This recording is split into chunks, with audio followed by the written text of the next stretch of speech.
Deh. Ya.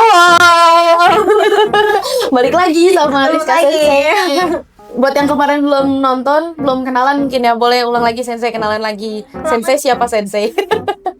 Oke deh, salam minasang. Aku Rizka dari Harenohi. Staff apa Sensei? Aku dari staff job matching. Nah, udah tahu nih aku udah menghadirkan staff job matching. Berarti kita akan bahas lagi tentang job matching ya. Oke, Matching. job matching. Sensei ini udah ngebantu berapa siswa Sensei? Berapa ya? Bantu apa nih, Rensu doang apa? Dari lulus Oh nih? beda ya. Lulus sama ngerensuin beda nih ternyata. Beda ya. Sensei ini di job matching, FYI minasang, baru gabung 4 bulan. Tapi udah ngerensuin berapa siswa Sensei? 100 mungkin lebih ya. Ratusan. Kalau untuk ngebantuin yang sampai lolos nih Sensei, berapa Sensei? Kalau yang sampai lolos 70-an lebih. Jadi pengalamannya udah banyak ya, udah banyak ketemu sama user, kandidat. Nah berarti udah lumayan berpengalaman lah. Jadi Ya, kita tapi bisa. nggak banyak banget juga. Ya nggak banyak juga, tapi ya oke lah buat kita tanya-tanya ya Sen. Oke, Oke. let's go. Kamu berharap aku tanya apa Sensei? Yang mudah-mudah aja. Ya mudah-mudah aja. Kalau untuk Mensetsu Tokutei no itu kan beda ya sama yang magang punya. Biasanya setahu aku, sependek pengalaman aku itu lebih panjang dan lebih banyak memakai Nihongo dibandingin sama yang magang. Ya kan? Benar gak tuh? Betul. Betul ya. Oke. Nah, karena betul, itu seberapa penting sih cara ngejawab pakai grammar? Grammar itu nanti bunpo Lupa. atau dia kayak yang penting you ngerti, ngerti selesai. Nah, yang bener gimana tuh Sensei? Seberapa penting nih penggunaan bunpo dalam Mensetsu? Atau yang penting kamu bisa jawab aja nih, gitu. Itu udah aman. Hai, oke Des. Kalau untuk bumpo ya, bumpo itu berarti kan ada pola kalimatnya. Sebenarnya minasang kalau yang susah ngomong itu karena mikir banget bumponya. Aduh Sensei, aku takut bumpo ini salah. Aku takut partikel ini salah. Sebenarnya kalau bumpo emang kalian harus ngerti apa arti dari bumpo tersebut. Jadi kalian nggak bisa asal pakai bumpo. Tapi kalau untuk partikel, kemungkinan kalau untuk berkaiwa ya, partikel itu nggak terlalu penting. Tapi kalau untuk bumpo itu memang penting Kak. Tapi kalau untuk yang penting ngerti itu berarti kan Nihongo-nya ya, kotoba yang dikeluarin, kotoba yang dikeluarin dan juga partikelnya gitu. Kalau nggak pakai bumpo ya nggak apa-apa sih, nggak apa-apa. Kalau Tetap nggak pakai bunpo nggak apa-apa. yang penting tetap berusaha. Yang penting harus tetap berusaha untuk bisa menjawab pertanyaannya. Betul. Nah biasanya kalau kalian ngejawabnya itu kurang, pasti nih Honjing atau usernya akan nambahin. Oh maksudnya gini-gini ya. Kalian tinggal jawab, Hai, soyu koto desu. Gitu. Oh gitu. Gitu minasang. Nih pertanyaan pertamanya udah membantu nggak? Jadi pokoknya jangan takut ngejawab ya. Nah. Jangan terlalu mikirin bunponya benar atau salah. Yang penting dicoba jawab dulu aja. Ya. Gitu. Yang penting kotobanya ya, kotoba yang dipakai. Oh, minasang tambahan satu catatan lagi tuh. Minasang harus perbanyak kotoba. Gimana cara perbanyak kotoba Sensei? Sebelum tidur, 5 menit sebelum tidur, 10 menit sebelum tidur, coba baca kotoba. Kalau misal 5 menit udah dapat nih 10 kotoba hafal, ya udah, berarti dalam 5 menit sebelum tidur kalian udah hafal 10. Kalau dalam sebulan, Itu berapa tuh? udah banyak. Sedikit-sedikit aja minasang, jangan yang langsung sehari 100 kotoba gitu kan, jadinya kan kayak banyak banget, males gitu. Sedikit-sedikit aja. Sensei, kalau misalnya dalam Mensetsu itu Sensei itu mendampingi terus nggak sih Sensei? Enggak ya? Enggak mendampingi terus. Jadi tergantung request ya. Ada yang request untuk butuh Tsuyaku, jadi kita dari Harenohi pun dampingin. Tapi kalau yang nggak ada request atau bahkan anak ini nggak boleh dibantu sama sekali, kita nggak bisa dampingin dan kita hanya reminder aja. Jangan lupa hari ini jam segini ada interview ya, jangan sampai telat. Nah, kadang-kadang ada udah di reminder tetap aja telat. Dibilangnya Sensei aku udah join, ternyata salah link. Tuh harus teliti dong. Teliti ya. Aduh, terus kalau telat gimana Sensei? Kalau telat Blacklist. nggak di blacklist. Kalau Tapi- telatnya cuma semenit 2 menit, yang penting kalian masuk kalian langsung minta maaf. Telatnya karena apa gitu. Tapi kalau telatnya sampai setengah jam, Nah itu yang bahaya ya. fatal ya. Fatal ya. Atau kalau telat 10 menit, 15 menit itu mempengaruhi penilaian sih. Apalagi misal kamu urutan pertama, telat, udah langsung blacklist sih enggak, tapi udah pasti kamu gagal dalam interview tersebut. Usahain pokoknya jangan telat ya, apalagi orang Jepang ini setahu aku benar-benar menghormati waktu banget ya, Betul. menghargai waktu banget. Jadi usahain minasan jangan sampai telat, di-prepare dari jauh-jauh hari, bahkan jamnya juga diperhatiin. Jadi kalau misal interview dimulai jam 11 siang, 5 menit sebelumnya kalian kalau interviewnya online ya, harus join ke link 5 menit sebelumnya tuh minimal banget. Maksimal kali. Minimal. Maksimal banget 5 menit sebelumnya. Nah, sebelum- minimal itu betul. Enggak. 5 menit sebelumnya harus udah join ke link, harus tunggu. Iya, maksimal pokoknya 5 menit itu tuh udah paling giri-giri Mepet, banget ha. mepet ya maksimal. Iya. Bener kan aku? Tapi untuk yang lebih itunya ya, prepare yang standby dari 10 menit sebelumnya. Udah standby, udah di setting, udah duduk. Kalau takut nanti aus, minumnya di sampingnya. Boleh nggak lagi main susu sambil minum? Nggak boleh. Nggak boleh. Nggak boleh ya. Nggak boleh. Kan tadi tuh ada yang sensei bilang nggak didampingi ya sama sensei gitu. Nah itu, atau misalnya lagi didampingi gitu. Nah berarti kan sensei sering tahu juga ya jawaban-jawaban anak-anaknya tuh gimana. Nah kesalahan jawaban yang dari siswanya itu bukan kesalahan sih, kayak misalnya dari jawaban siswanya itu ada yang nggak bikin puas si Kaisianya itu, langsung bikin Kaisianya ngedrop. Kayaknya nih anak nggak bisa deh gitu, ada nggak sensei? Ada. Biasanya itu langsung kebaca juga dari ekspresinya ya. Itu biasanya anak-anak dari pengalamannya. Pengalaman atau jurusan dari sekolah yang mereka ambil. Anak-anak lulusan SMK mungkin lulusannya apa. Terus kalau yang kuliah ya, anaknya yang kuliah, dia ambilnya jurusan apa Pak saat kuliah. Terus kenapa pas pengen kerja ke Jepangnya jurusannya apa yang diambil. Yang biasanya kalau yang enggak selinear, mereka akan meragukan. Gitu. Oh jadi dibikin gak yakin ya. Terus kayak misalnya kayak pertanyaan, sebenarnya ada nggak sensei kayak pertanyaan basic tapi banyak siswa yang nggak bisa jawab, itu ada nggak sensei? Bocoran. Pertanyaan basic mungkin karena bahasanya ya, bahasa yang digunakan sebenarnya itu memiliki arti yang sama tapi bahasanya lebih sopan gitu. Jadi baru pertama dengar gitu, biasanya mereka suka bingung. Tapi itu sebenarnya bisa diatasi dengan bilang aja sumimasen, kantana nihongo de onegaishimasu gitu. Pasti mereka langsung switch ke bahasa yang mudah-mudah. Tapi kalau untuk yang tidak didampingi sensei ya, nggak ada chiakusa, Nihonji atau usernya otomatis udah pakai Nihongo yang biasa sih kok. Oh gitu. Nggak yang kosakata susah, enggak. Misalnya kayak mungkin gini sensei, pertanyaan mengenai kayak tahun-tahunan atau tahun sekolah, tahun lulus, tahun lahir gitu. Itu mungkin sering banyak yang nggak bisa jawab juga gitu. Ya betul, itu Tuh kan biasanya. jadi aku yang ngomong, jadi aku yang tahu. Biasanya kalau kalian lulusan kuliah ya, biasanya ditanya kapan lulus kuliahnya. Itu biasanya kan ada yang lulusan 2023 atau lulusan 2024.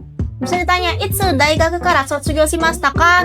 2023 nen no 5 gatsu sotsugyo shimashita." Sebenarnya diharapkan kan kalian jawabnya kayak gitu ya. 2023 bulan 5 aku lulus dari kuliah. Tapi biasanya ada nih yang enggak sebutnya 2023 nen, tapi sebutnya nineng nisang. Ya aduh.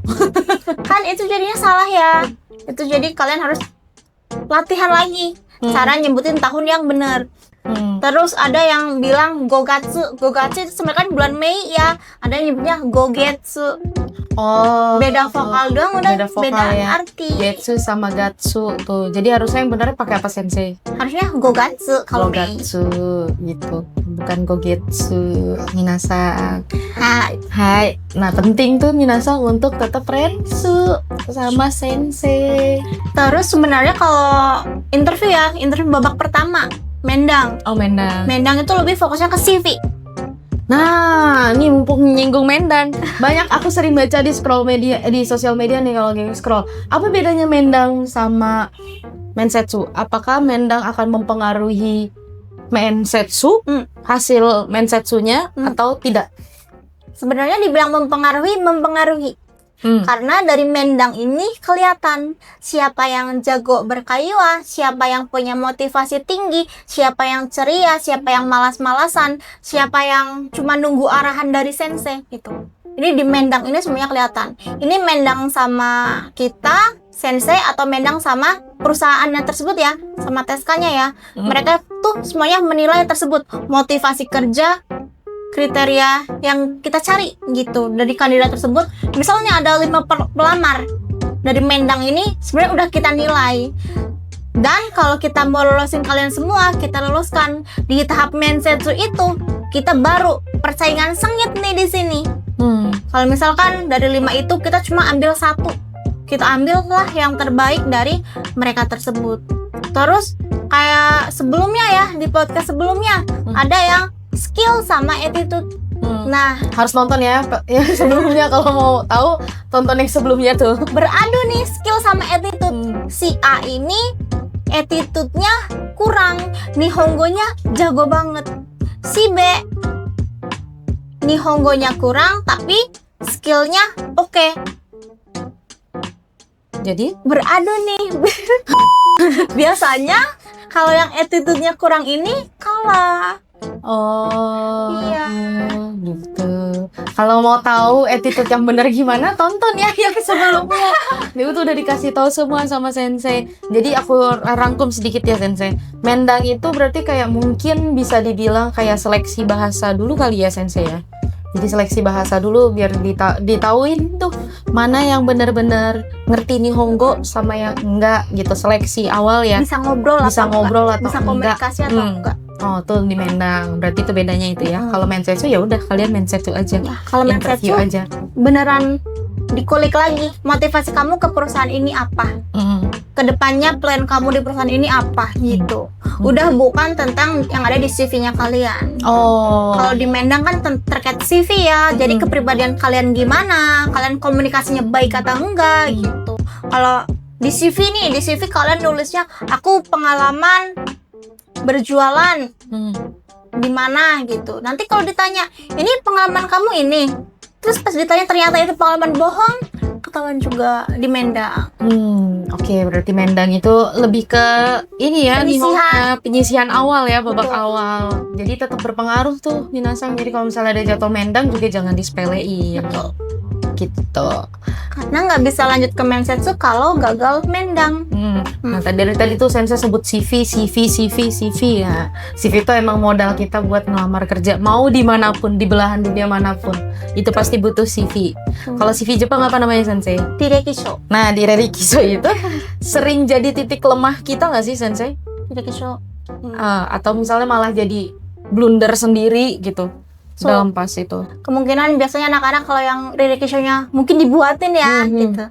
Dibuatin nih. Sedangkan kita sensei pas Mendang ya otomatis berpaduan sama CV dong. Kita tanya, ini. Oh, pengalaman kamu ini ya. Kakak kamu lahirnya gini-gini. Kamu lahir tanggal segini. Kita nanyanya berdasarkan data aja, tapi kalian nggak bisa jawab karena bukan kalian yang bikin Direkisho-nya gitu.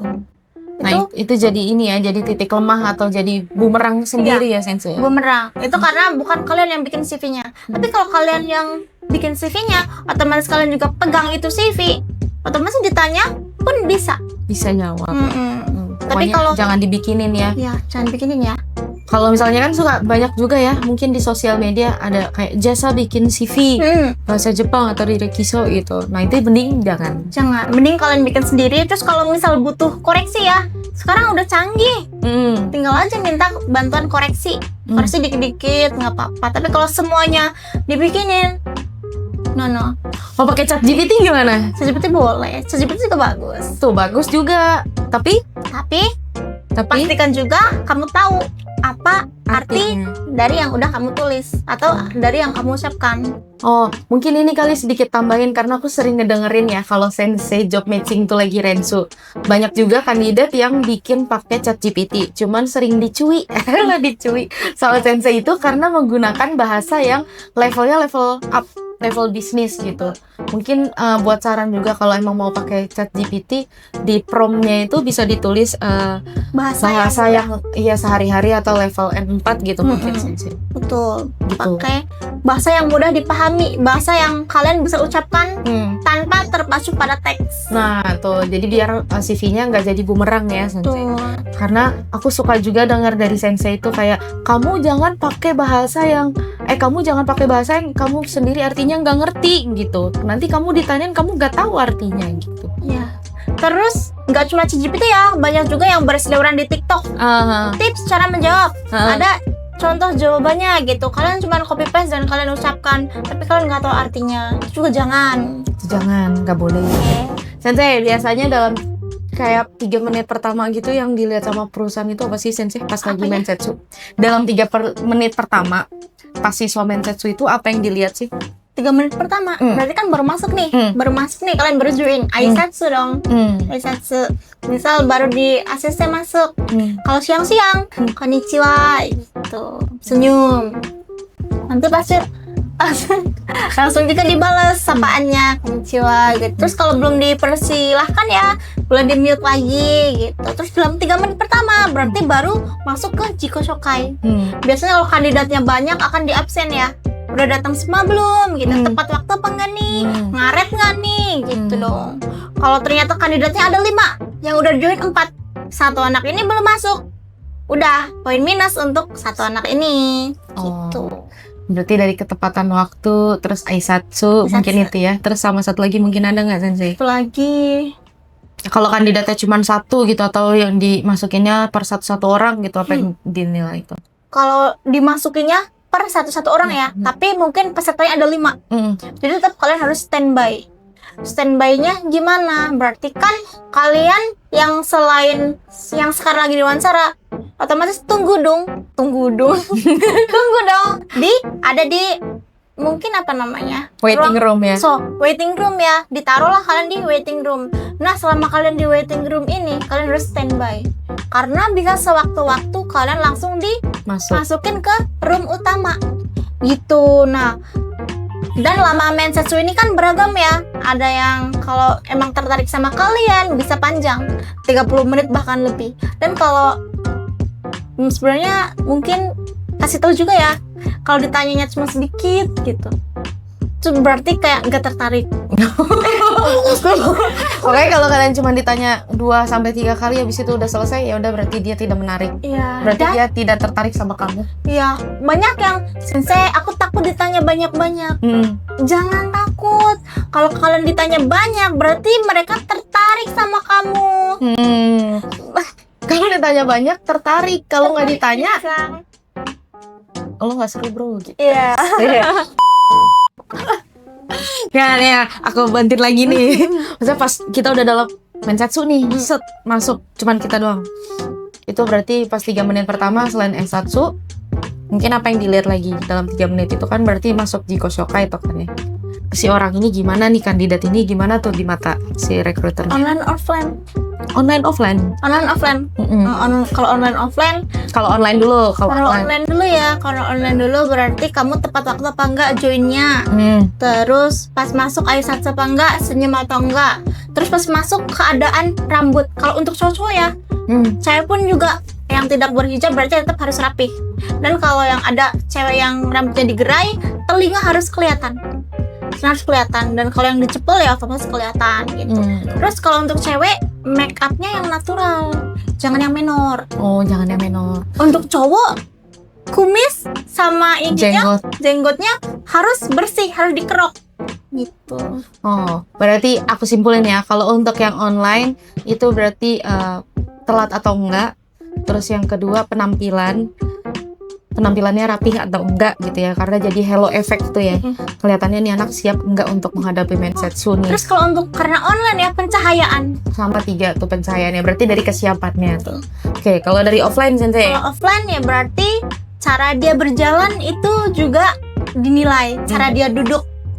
Dan kalau masuk ke ruangan sampai duduk itu, kalau sudah dipersilahkan duduk, kalian berduduk. Kalau belum dipersilahkan duduk, kalian berdiri dulu ya. Tahan dulu. Tuh attitude ya pertama attitude ya. Sikap baru masuk. Tuh, jadi harus aisatsu dulu. Masuk ke ruangan, ketok pintu dulu 2 kali, knock knock. Shitsurei shimasu gitu. Terus masuk ke depannya dan jangan membelakangi si user atau pewawancara ya. Terus nutup pintunya juga harus pelan-pelan, jangan yang jebret. No. Nanti itu langsung minus kalau ternyata pintunya bunyi. Tapi kalau pintunya bunyi ngik-ngik gimana? Ya udah. Nggak apa-apa, yang penting kalian pelan. Pelan ya, Pelan ya. Terus jalannya juga pelan, jangan membelakangi pewawancara. Terus kan biasanya disediain kursi tuh. Karena kalau interview offline pun duduk. Disediain kursi, kalian posisinya di depan kursi ya, tapi jangan langsung duduk. Kalau udah dipersilakan duduk, dozo oswari kudasai, baru kalian duduk. Arigatou gozaimasu, duduk gitu. Terus untuk offline pun sama ya, penampilan. Kalau untuk cewek cowok rambutnya. Kalau cowok ya kalau pakai pomade ya biar klimis gitu. Harus pakai yang rapih pokoknya ya. Untuk cewek pun kalau digerai harus kelihatan. Terus kalau yang dicepol yang rapi. Make up jangan berlebihan. Terus karena offline ya, sepatu pantofel ya, jangan sneakers gitu. Terus apalagi? Nah, udah gitu aja sih. Berarti Sensei, aku sering lihat ya kayak di sosial media gitu. Itu kebanyakan dicepol, tapi Sensei tadi bilang yang digerai. Berarti sebenarnya mensetsu dalam digerai itu boleh? Boleh. Misalkan rambutnya cuma sepundak nih, cukuran bob, otomatis kan nggak bisa dicepol. Kalau kayak aku gini? Kalau kayak kakak mungkin lebih baik di kuncir ya. Lebih baik dikuncir. Iya. Kalau panjang banget harus wajib dikuncir. Kuncirnya nggak cepol gitu, misalnya kuncir kuda satu doang gitu. Kalau kuncir kuda nggak boleh. Nggak boleh. Nggak boleh ya kalau kuncir kuda. Masa ada yang mau ini kuncir kelapa? Jangan dong. Jangan juga. Kalau untuk yang rambutnya panjang kayak kakak gitu kan, kayak kalau aisatsu gitu coba. Gimana? Tuh. Ada Ke depan. turun gitu. Tapi nggak boleh juga gini loh. Iya, nggak boleh. Tebar pesona ya. Nanti malah keterima jadi itunya deh, koibitonya. Gak apa-apa Kalma. Ya Sensei, kan kalau masuk dalam mensetsu itu pasti kondisi anak-anak itu beda-beda kan ya Sensei. Ada yang kinco banget, ada yang pede-pede aja gue. Nah itu sama-sama jadi bumerang nggak Sensei? Pede yang kepedean banget. Iya, pede-kepedean, terus kinco-kekincoan. Nah, itu sama-sama bahayanya nggak sih? Sama. Sama. Ada nih karena kepedean banget, jadi dia nggak sopan. Nggak sopan. Meski gestur ya, aku potong. Gestur nggak sopan tuh kayak gimana? gestur nggak sopan, terlalu relax. Terlalu relax itu pun sebenarnya nggak boleh. Santai itu boleh, tapi jangan terlalu santai. Contohnya mungkin posisi duduknya ya. Posisi duduknya biasanya kalau orang yang tanpa beban itu kan ya udah bersendek kanan atau kakinya ada maju ke depan gitu. Itu kurang tepat ya. Terus kalau untuk cara menjawab pertanyaan juga, meskipun pewawancara nanyanya santai, kalian karena lagi mensetsu, lagi wawancara, usahakan jawab yang sopan juga. Jangan karena ditanya dengan bentuk casual, kalian juga jawab dengan casual. Itu sebenarnya pancingan. Ini cuman buat ngetes attitude kamu gimana sih sama orang yang hari ini baru pertama kali ketemu. Dan kamu tahu ini adalah user atau manajer sacho atau staff dari perusahaan yang kamu lamar gitu. Jadi jangan terlalu so asik banget. Oke. Terus kalau yang kinco gitu jadi tetap bahaya ya, jadi buyar lah pasti ya. Kalian kinco itu ya karena nggak bisa jawab pertanyaan. Badannya gemetar. Itu kan jadinya kayak sakit kah gitu. Badan gemeter. Salah tri dia ternyata. Badannya gemeter kan kadang ada yang pucat juga ya. Ada. Kelihatan pucatnya. Berubah menjadi pucat banget, mukanya biru hijau. Sumpah ini aku jadi pengen maaf ini mah. Tapi beneran Ada. Terus jadinya gimana? Ya, tapi akhirnya bisa jawab nggak tuh siswa itu? Mungkin jawabnya tetap macet-macet gitu ya. Jadi akhirnya nggak lolos. Tapi dia udah dapat job belum sekarang? Belum. Wah, semangat ya kamu. Semangat ya kamu biar cepat bisa berangkat. Latihannya rajin nggak? Lumayan. Ayo latihannya lagi. Percaya dirinya ditambahin dikit ya. Kalau yang kinco. Kalau yang terlalu over pede diturunin. Jangan terlalu pede gitu. Jangan apa tadi santai. Jangan so asik. Sensei, kalau yang tadi kan so asik, kalau yang beneran nih, Sensei dari Rensu udah yakin banget nih anak, udah Sensei tandain pas besok kayaknya dia mau bakalan lolos. Karena mungkin Nihongonya Jozu, terus dia attitude-nya oke, tapi ternyata kok nggak lolos gitu. Ada nggak Sensei? Ada. Kenapa tuh Sensei dia nggak lolosnya? Sebenarnya nggak semua perusahaan itu pandang fisik ya, tapi ada perusahaan beberapa yang pandang fisik. Ini Nihongonya bagus, attitude-nya bagus, tapi fisiknya kecil. Jadi dinilainya ini kecil, kayaknya nggak sanggup gitu. Ini untuk job apa BTW Sensei? General. Ada kaigo, ada pertanian, ada. Berarti semuanya juga ada yang kayak gitu ya menilai. Kecilnya tuh maksudnya, maaf, tinggi badannya kah atau berat badan? Berat badan. Jadi berat badan itu ngaruh ya. Sebenarnya kalau harus proporsional mungkin Sensei. Proporsional. Kan ada yang anak-anak tinggi nih 160 cm anak cewek, tapi berat badannya cuma 37, 40. Itu jadi penilaiannya kayak kok anak ini kayak nggak sehat gitu. Atau pas datang ternyata kelihatannya kayak lemes, kayak sakit gitu. Jadi sebenarnya bukan fisik yang harus looks ya, bukan looks ya, berarti lebih ke mungkin tinggi sama berat badannya tuh harus kayak dijaga ya, karena mungkin kita kan masuknya ke kerja yang agak berat kayak misalnya tadi pengolahan makanan gitu. Nah itu kan kalau misalnya kalian terlalu kurus, jadi kelihatannya kalian nggak bisa fit, nggak semangat. Misalnya kerjanya kan itu harus yang jam kerjanya padat, nanti takutnya kalian kecapean gitu. Terus kalau misalnya yang kerja di pertanian apalagi kan, udah kelihatan berat. Kalau Kaigo, kalau terlalu kurus, ngangkat lansianya nanti nggak kuat gitu. Jadi beratnya itu juga harus dipastikan untuk yang proporsional gitu. Kalau kegemukan juga nggak bisa ya, susah. Biasanya kalau dilihat nih, tinggi badannya segini, berat badannya segini. Jadi nanti ditanya pas mendang, kamu gengki nggak? Gitu. Kamu kuat nggak berdiri lama? Gitu. Tuh kayak gitu tuh penasaran. Jadi yang sekarang ngerasa kayak wah berat badannya kurang atau yang berlebih, coba diprogramin gitu. Kalau emang mau niat ke Jepang, diprogramin gitu supaya lebih sehat. Gitu biar kelihatan badannya lebih fit ya Sensei. Ya. Lebih gengki. Gitu, lebih gengki kata Sensei. Sensei, kalau untuk kayak misalnya nih Sensei kan rensuin tadi udah Sensei sebut juga kayak kandidatnya ada yang berhasil, ada yang gagal. Kalau yang berhasil sekali tembak itu biasanya faktornya apa sih Sensei? Ceria minasang. Berhasil sekali tembak itu ceria. Berarti kan user atau pewawancaranya udah tertarik. Faktor utama sekali tembak lolos adalah pewawancara user itu udah tertarik ngelihat CV kalian, ngelihat penampilan kalian, datang langsung dengan muka yang ceria. Wah, anak ini semangat banget nih. Aku tertarik sama anak, dan ketika ditanya bisa menjawab, bisa meyakinkan. Fast track. Fast track, one shot. Yeah. Terus kalau misalnya untuk yang gagal nih pertama, itu biasanya Sensei kasih motivasinya gimana sih Sensei? Biasanya kasih motivasinya diulas dulu ya.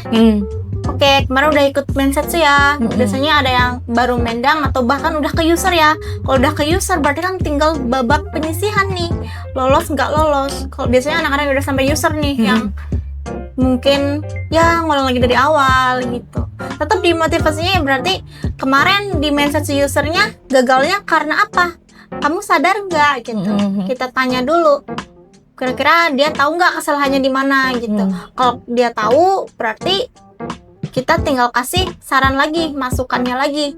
Mungkin salah dari apanya gitu. Tapi kalau ternyata si kandidat ini benar-benar nggak tahu kurangnya di mana atau salahnya kemarin apa, kalau kita ngedampingin, kita bantu kasih tahu kurangnya di sini gitu. Berarti evaluasi dulu ya. Betul, evaluasi dulu. Dan habis dievaluasi, mungkin dari evaluasinya itu juga beragam kali ya. Apa yang bisa diperbaiki? Kalau misalnya dari penilaian yang kemarin attitude, ya attitude-nya yang diperbaiki gitu. Kalau misalnya Nihongo, ya harus banyak-banyak latihan lagi. Kayak apa yang harus diperbanyak tadi ya, yang dikuasai. Mungkin kayak tadi kotoba kah, atau bunpo, atau ya itu ngatasin kinconya tadi ya, kayak gitu Sensei. Kok jadi apa yang dijawab Sensei? Sensei, 3 hal wajib yang disiapin sebelum mensetsu. 3 hal aja, 3 poin. 3 hal wajib sebelum mensetsu. Sertifikat. Enggak. Persiapan jawaban. Persiapan jawaban berarti kan otomatis kalian udah cari tahu ya tentang perusahaan yang kalian lamar ini. Nama perusahaannya apa, lokasinya ada di mana, terus di sekitar perusahaan kalian ini ada apa aja. Ada wahana apa, ada taman apa, ada supermarket apa. Kalian harus tahu gitu. Terus daerahnya di mana. Misal kalau penempatannya di Kanagawa ini ada apa aja. Gitu. Jadi kalau nanti ditanya kamu hari libur mau kemana, kalian bisa tahu. Oh, karena di Kanagawa ada area ini, aku mau ke sana gitu. Itu poin plus. Tapi kalau kalian ternyata nggak tahu nama perusahaan, nggak tahu lokasi perusahaan, itu minus banget. Oke. Nggak akan dilanjutkan dari Mendang. Itu pertama. Yang kedua apa Sensei? Yang kedua, mungkin cara penyampaiannya ya. Dalam Jiko Shokai-nya. Biasanya ada yang dari karena ketemu, terus aduh aku ditanyain sama Nihonjin langsung, aku takut Jiko Shokai-nya Buyar. nggak bisa. Jadi Jiko Shokai-nya macet kan, apalagi kalian yang Jiko Shokai-nya hafalan. Jiko Shokai jangan dihafal. Jiko Shokai yang hafalan itu yang panjang banget, yang template itu macetnya di hafalannya. Tapi dia tetap berusaha lanjutin kan. Tapi kan tetap ketara. Aduh, hafalannya nih. Terus Ketiga apa ya? Senyumnya sebenarnya yang natural. Senyumnya yang natural. Ada senyum yang tidak natural memang. Ada. Sensei ini setiap aku tanya pasti langsung ada katanya. Ada dong. Kayak gimana tuh senyum yang natural? Karena dia kicau kali ya, jadi kayak nahan. Nggak ada, matanya nggak kelihatan. Matanya nggak ikut senyum. Kalau senyum yang bener kan matanya ikut senyum. Tapi kalau yang enggak, mulutnya doang. Dan biasanya mulutnya gemeter. Oh gitu. Oh gitu. Wah, harus natural dan tulus senyumnya Minasak, jangan dibuat-buat gitu. Tapi jangan kelihatan giginya ya. Jangan kelihatan giginya, nggak boleh. Berarti itu ya tadi 3 hal tadi yang wajib diperhatiin untuk modal mensetsu kalian gitu. Nah, ini udah dikasih nih dari yang sebelumnya ya, dari skill, attitude, terus sekarang kayak lebih deepnya lagi tentang job matching. Berarti habis ini Minasak mensetsu harus langsung lolos ya Minasak ya. Kan udah dikasih tahu tips and triknya bocorannya. Iya Sensei. Oke, itu aja kali yang mungkin kita bahas ya. Mungkin nextnya mau bahas apa lagi ya? Boleh komen kali di Komen. Ya, komen. Ya, komentar. Ya, mantap. Apa nih?